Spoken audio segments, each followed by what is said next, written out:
T M C north ناظم آباد town حازم بھنگوار نے schools میں جشن آزادی کی تقریبات منعقد کرنے کی ہدایت جاری کی۔ ٹی ایم سی کی ہدایت پر ڈپٹی ڈائریکٹر طلعت صدیقی نے نارتھ ناظم آباد ٹاؤن کے تمام اسکولز میں ہیڈ مسٹریسز کو ہدایت جاری کی، جس پر عمل کرتے ہوئے معلمین نے اپنے اپنے اسکولز میں صدر معلمین کی سربراہی میں جشن آزادی جوش و جذبے سے منایا۔ تقریب کا آغاز تلاوت قرآن پاک سے کیا گیا۔ اس موقع پر طلباء و طالبات نے مختلف ملی نغمے، ٹیبلو اور تقاریر پیش کی۔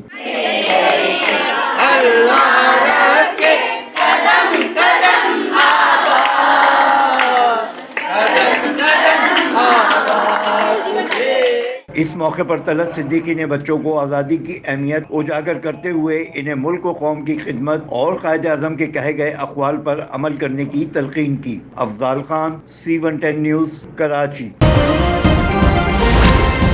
C110 نیوز، خبر کی اصل خبر۔